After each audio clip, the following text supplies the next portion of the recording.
Hello everyone. बच्चों, हम carbon and its compound के बारे में पढ़ रहे हैं। कार्बन और इसके यौगिक, ये हमारा सेकंड वीडियो है। ठीक है, तो इससे पहले हमने पढ़ा था कार्बन के बारे में, इसके परमाणु क्रमांक यानी एटॉमिक नंबर के बारे में पढ़ा था। ठीक है, और इसके अंदर हमने ये बताया था इसके अंदर वैलेंस इलेक्ट्रॉन कितने होते हैं, यानी लास्ट सेल में आखिरी कक्ष में कितने इलेक्ट्रॉन होते हैं? 4 होते हैं, है ना। 4 इसके लास्ट में होते हैं, पहले में 2 फिर 4, क्योंकि 6 नंबर पे आता है। तो यानी वैलेंसी इसकी 4 होती है। ठीक है, यानी हिंदी में इसको बोलते हैं चतुर्संयोजी। चतुर्संयोजी यानी टेट्रावैलेंट। टेट्रावैलेंट। तो ये इससे पहले मैंने आपको एक इमेज सेंड की थी बच्चों। तो देखिए, कार्बन के बारे में मैंने इसके बॉन्डिंग यानी इसके अंदर आबंध की बात करी थी उसमें, पिछले वाले जो मैंने आपके पास सेंड किया था, इमेज सेंड की थी मैंने। तो उसमें क्या बताया था कि जो कार्बन है, कार्बन अपनी जो पूरी की पूरी सारणी है, अपनी जो टेबल है, उसके अंदर एक यूनिक एलिमेंट है। बहुत अच्छा, एक तरह से इसके प्रॉपर्टीज के बारे में हम पढ़ेंगे। वो पहले भी मैंने इससे पहले वीडियो में भी आपको बताया था। ठीक है, तो बॉन्डिंग की बात करते हैं, आबंध की बात करते हैं। जो पिछले वीडियो में पिछले मैंने इमेज आपको सेंड किया था, इसकी बॉन्डिंग की बात करते हैं। तो इससे पहले देखो, बॉन्डिंग में हमने बताया था कि कौन सी बॉन्डिंग बनाता है ये। तो इसमें चेक करते हैं एक बार हम। तो पिछले मैंने जो इमेज सेंड किया था उसमें क्या था कि इसके लास्ट में 4 इलेक्ट्रॉन होते हैं। क्या होते हैं? 4 इलेक्ट्रॉन होते हैं। तो ये क्या करेगा, ये अगर इसको नोबल गैस कॉन्फ़िगरेशन यानी कहने का आदर्श गैस स्ट्रक्चर इसको बनाना है, या तो इसको 4 लेने पड़ेंगे, या तो 4 इसको क्या करने पड़ेंगे? लेने पड़ेंगे। ठीक है, देखो बच्चों, ये अगर 4 लेता है तो इसके लास्ट में कितने हो जाएंगे? 8 हो जाएंगे। कितने हो जाएंगे? 8 हो जाएंगे। लेकिन बच्चों, लेकिन क्या होता है आपको पता है, सेंटर में क्या होते हैं? सेंटर में प्रोटॉन होते हैं और न्यूट्रॉन होते हैं। प्रोटॉन होते हैं और न्यूट्रॉन होते हैं। तो प्रोटॉन उतने ही होते हैं जितने इलेक्ट्रॉन होते हैं। टोटल इलेक्ट्रॉन कितने होते हैं? 6। तो 6 प्रोटॉन होते हैं कार्बन के अंदर। कार्बन में कितने प्रोटॉन होते हैं? 6 होते हैं। तो बच्चों, ये 6 प्रोटॉन है और इलेक्ट्रॉन इसके ऊपर एक्स्ट्रा कितने हो गए? 4 और इलेक्ट्रॉन फालतू हो गए, यानी 10 टोटल इलेक्ट्रॉन हो गए। तो बच्चों, इसके पास जो 6 प्रोटॉन है, इसके पास इतनी एक तरह से कह सकते हैं एनर्जी नहीं होती है, कह सकते हो, यानी इसको एक्स्ट्रा 4 इलेक्ट्रॉन को ये होल्ड नहीं कर सकता, पकड़ के नहीं रख सकता इसको। तो कहने का मतलब ये है, जो कार्बन है ये क्या नहीं करता? लेता नहीं है, इलेक्ट्रॉन लेता नहीं है 4, क्योंकि इसके पास जो प्रोटॉन है उनके पास क्या नहीं है? सफिशिएंट एक तरह से पावर नहीं है। ठीक है, ये कह सकते हो आप। ये डिफिकल्ट है, 6 प्रोटॉन के लिए 4 एक्स्ट्रा इलेक्ट्रॉन रखना बड़ा मुश्किल है। जैसे 100 प्रोटॉन होते हैं, मान के चलिए किसी में 100 प्रोटॉन है और 4 और आ गए तो कोई दिक्कत नहीं है, क्योंकि 4 हैंडल कर लेंगे। अरे सारे 6 हैं और 4 एक्स्ट्रा आ गए तो कैसे दिक्कत? बहुत बड़ी दिक्कत हो जाएगी। ठीक है, तो ये बात हम कर सकते हैं, यानी 4 इलेक्ट्रॉन सहन करना इसके बस की बात नहीं है। तो कार्बन क्या नहीं करता? इलेक्ट्रॉन गेन नहीं करता। कार्बन इलेक्ट्रॉन गेन नहीं करता। अच्छा, देने की बात करते हैं। मान लीजिए इसको नोबल गैस कॉन्फ़िगरेशन प्राप्त करना है, आदर्श गैस विन्यास इसको प्राप्त करना है। तो अगर ये 4 के 4 किसी को दे देगा ना, तो इसके लास्ट में कितने बच जाएंगे? 2। तो 2 सही है, बिल्कुल। पहले सेल में 2 ही इलेक्ट्रॉन होते हैं, कंप्लीट हो गया। ये हीलियम का स्ट्रक्चर बन गया इसका, क्योंकि हीलियम भी तो 2 होते हैं हीलियम पे, तो हीलियम का बन गया, यानी नोबल गैस का कॉन्फ़िगरेशन बन गया, आदर्श गैस जैसा बन गया इसका, क्योंकि जो हीलियम का स्ट्रक्चर है वही इसका स्ट्रक्चर बन जाएगा। लेकिन बच्चों, ये 4 इलेक्ट्रॉन जब लूज करने हैं ना, 4 इलेक्ट्रॉन को लूज करना है, तो इसके लिए आपको ये 4 इलेक्ट्रॉन को दूर करवाने के लिए काफी सारी एनर्जी निकालनी पड़ती है। बहुत सारी एनर्जी इसको क्या करनी पड़ेगी? हमें बहुत सारी एनर्जी की जरूरत पड़ेगी इस इलेक्ट्रॉन को हटाने के लिए, इन इलेक्ट्रॉन को निकालने के लिए। तो बच्चों बहुत सारी एनर्जी की जरूरत पड़ती है, इसलिए ये भी बड़ा डिफिकल्ट है। 4 इलेक्ट्रॉन ये देता भी नहीं है किसी को, ना तो किसी को देता है ना किसी से लेता है ये इलेक्ट्रॉन। तो क्या करता है फिर ये? यस, पिछले इमेज मैंने सेंड की थी, ना ये किसी को इलेक्ट्रॉन देता है ना किसी से लेता है। तो क्या करता है ये? यस, शेयरिंग करता है। शेयरिंग को क्या बोलते हैं? पिछले वीडियो में बताया था, कोवेलेंट बॉन्ड। कोवेलेंट बॉन्ड बोलते हैं। संयोजी आबंध बनाता है। संयोजी आबंध बनाता है। क्या बनाता है? संयोजी आबंध बनाता है। बच्चों ये बहुत ही ज्यादा इंपॉर्टेंट है। इसमें इलेक्ट्रॉन्स जो है वो शेयर किए जाते हैं, ठीक है। तो इसकी वैलेंसी कितनी होती है? टेट्रा वैलेंसी का टेट्रावैलेंट होता है। 4 इसमें चतुसंयोजी तत्व है आपका। कितने तत्व, कितने एलिमेंट इसमें इलेक्ट्रॉन होते हैं? लास्ट में 4 होते हैं। इसलिए इसकी अच्छी खासियत है, शेयर कर लेता है। तो यानी कहने का मतलब बच्चों, ये खुद अपने दूसरे कार्बन से भी शेयर कर लेता है और दूसरे किसी एटम से भी शेयर कर लेता है, ठीक है। बड़ी शेयरिंग करने की इसके अंदर बड़ी अच्छी कैपेसिटी है बच्चों, ठीक है, याद करना है। अच्छा, पेपर में कई बार आता है डॉट स्ट्रक्चर, नया टॉपिक है डॉट स्ट्रक्चर। हिंदी में भी ऐसे ही बोलेंगे, डॉट स्ट्रक्चर, संरचना, डॉट संरचना, ठीक है।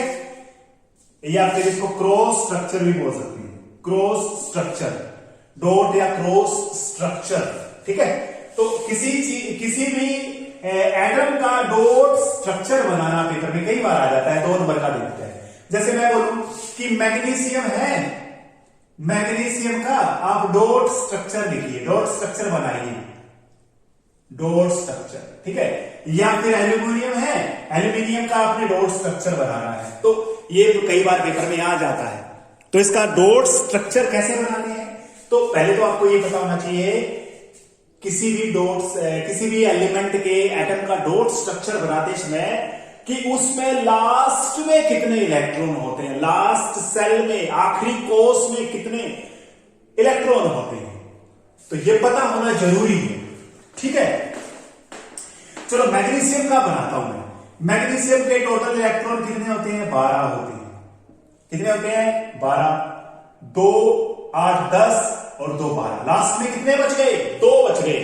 तो डॉट स्ट्रक्चर कैसे बनेगा? देखो, मैग्नीशियम, इसके 2 लगा दो डॉट, ये बन गया डॉट स्ट्रक्चर। बस सिंपल है, कुछ नहीं है, लास्ट इलेक्ट्रॉन है, इसको आप शो कर दो, क्रॉस कर दो चाहे यहां पर, ठीक है। 2 इलेक्ट्रॉन इसके दिखा दो, कैसे भी दिखा दो, इधर दिखा दो, इधर दिखा दो, भाई 2 इलेक्ट्रॉन है इसके अंदर लास्ट में, ये दिखाने होते हैं, ठीक है। अब क्लोरीन की बात करूं मैं, जैसे क्लोरीन की बात करूं, क्लोरीन है मेरे पास, क्लोरीन के कितने होते हैं? 17 यानी 17 होते हैं। 2 8 10 और 7 17, ये बनेगा इसका, है ना। लास्ट में कितने हैं? 7 है इसमें। 1 2 3 4 5 6 7, ये बन गया क्रॉस स्ट्रक्चर। बोलते हो इसको, डॉट भी लगा सकते हो। 1 2 3 4 5 6 7, कहीं भी लिखा, इसमें 7 बना दो इसके, ये बन गया क्लोरीन का डॉट स्ट्रक्चर, ठीक है। तो यानी इस तरह से आप क्या बनाना होता है? इसका डॉट स्ट्रक्चर या क्रॉस स्ट्रक्चर बनाना होता है, ठीक है। लास्ट के इलेक्ट्रॉन आपको पता होना चाहिए। अच्छा, इसमें क्या दिया हुआ है? जैसे आपको है ना, आपके एनसीईआरटी की बुक है, इसमें आपको कार्बन डाइऑक्साइड का डॉट स्ट्रक्चर बनाना है, कार्बन डाइऑक्साइड का। अब देखो, CO2 का बना रहा हूं मैं, दिमाग लगाओ थोड़ा सा। ऑक्सीजन कितने हैं इसमें? 2 है, ऑक्सीजन 2 है, कार्बन अकेला है। तो इसका मतलब देखो, मैं इसका बना रहा हूं, ऑक्सीजन 2 है इसमें, ये रहा ऑक्सीजन, ये रहा ऑक्सीजन, कार्बन अकेला है, ये रहा कार्बन। इसको मैं डॉट स्ट्रक्चर बना रहा हूं। चलो देखिए, ये जो ऑक्सीजन है, इसमें इलेक्ट्रॉन कितने होते हैं भाई? 6 होते हैं। 2 2 4 और 2 6। कार्बन के अंदर 4 होते हैं लास्ट में, लास्ट में 4 होते हैं कार्बन के। इधर बना दिए मैंने, इसको क्रॉस से दिखा दिया, ये भी लगा सकते हैं। बस डिफरेंस क्या है भाई? ये कार्बन वाले हैं, ये ऑक्सीजन वाले। ऑक्सीजन के 6 होते हैं लास्ट में, यस, लास्ट में 6 होते हैं, इधर दिखा दिया। कार्बन डाइऑक्साइड बनानी है। अब इस ऑक्सीजन के पूरे 8 पूरे कर दो, 2 2 4 2 6 2 8, ये बन गया। ये देखो ऐसे ये 8 पूरे हो गए ऑक्सीजन के। कार्बन के 8 कर दो, 4 ये 8 हो गए इसके। ये कार्बन के 8 पूरे हो गए, इस ऑक्सीजन के 8 पूरे कर दो, ये हो गए। ये बन गया कार्बन डाइऑक्साइड। कार्बन डाइऑक्साइड का डॉट स्ट्रक्चर या क्रॉस स्ट्रक्चर, डॉट भी दिखा सकते हैं यहां पर, डॉट लगा सकते, बस अलग दिखने चाहिए, मतलब अगर अलग दिखाने के लिए मैंने ऐसे बनाए हैं। अभी ये कार्बन के हैं दोनों के दोनों, ये 2 इलेक्ट्रॉन कार्बन के हैं, ये भी दोनों कार्बन के हैं, शेयर कर लिए इसमें। कार्बन यहां से भी 2 शेयर कर रहा है, यहां से भी 2 शेयर कर रहा है। शेयरिंग करने से मैंने ये बनाए हैं। समझ में आ गया? बिल्कुल इजी है ये। तो इस तरह से आप क्या बना सकते हो, डॉट स्ट्रक्चर बना सकते हो किसी भी कंपाउंड का, ठीक है, किसी भी यौगिक का आप डॉट स्ट्रक्चर आराम से बना सकते हो। तो आशा करता हूं समझ में आ गया होगा ये, ठीक है। अच्छा सा है, इसमें कई बार पेपर में आता है डॉट स्ट्रक्चर बनाना आता है, ठीक है। देखिए एक चीज और बताता हूं मैं आपको, छोटी सी चीज है। अभी एक बात बता दी कि कार्बन है ना, कार्बन क्या करता है, कार्बन एक आबंध बनाता है, जिस आबंध का नाम क्या है, इस आबंध का क्या नाम है, संयोजी, शेयरिंग से जो बनता है, इलेक्ट्रॉन के आदान प्रदान से नहीं, इलेक्ट्रॉन को साझा करने से बनता है। संयोजी यानी संयोजी का मतलब कोवलेंट बॉन्ड बनाता है, कोवलेंट बॉन्ड शेयरिंग करने से बनाता है। अब ये शेयर किससे कर सकता है बच्चों, देखो ध्यान से सुनो मेरी बात। कार्बन के अंदर एक ऐसा गुण है, कार्बन के अंदर एक ऐसा गुण है, क्या कैसा गुण है कि ये जो कार्बन है ना, ये किसी दूसरे एटम के साथ मिलकर के या खुद अपने एटम अपने कार्बन के साथ मिलकर के लंबी लंबी चेन बना सकता है, लंबी लंबी चेन बना सकता है। जैसे देखो carbon carbon carbon carbon carbon, काफी सारी चेन, लंबी सारी चेन बना सकता है। मतलब यहां पर भी कार्बन कार्बन। बच्चों एक और बात बताएंगे, इसलिए बताऊंगा मैं आपको भी। कार्बन क्या है, जैसे रेल की बात करूं मैं, रेल के डब्बे होते हैं, यानी कितनी बड़ी मजबूत होती है, उसमें 60 डब्बे भी होते हैं, 16 भी होते हैं, मतलब कितने डब्बे होते हैं उसमें, अलग अलग होते हैं। लेकिन अगर यही बात मैं करूं, मान के चलिए मोटरसाइकिल है, मोटरसाइकिल के पीछे मैं कोई चीज जोड़ना चाहता हूं, तो कितनी चीजें जोड़ सकता हूं मैं, कितनी, मोटरसाइकिल का इंजन है, उसके पीछे मैंने कुछ जोड़ना है, उसको मैंने खींच के लेके जाना है, भाई कितना है, लिमिटेड होगा ना, लिमिटेड होगा ना। लेकिन कार्बन है ना, कार्बन रेल के इंजन की भांति है, उसके पीछे डब्बे जोड़ते जाओ, जोड़ते, मतलब लंबी लंबी स्ट्रॉन्ग एक तरह से चेन बना सकता है। ये हम बात करने वाले हैं, ठीक है। तो बच्चों ये जो इसके अंदर गुण है ना, लंबी लंबी चेन बनाने का, किसी दूसरे कार्बन किसी दूसरे एटम के साथ मिलकर के या फिर अपने ही एटम के साथ इनको मिलकर के, इसको बोलते हैं कैटिनेशन। इस पावर को, इस गुण को क्या बोलते हैं, कैटिनेशन बोलते हैं बच्चों। हिंदी में बोलते हैं श्रृंखलन, श्रृंखलन, ठीक है।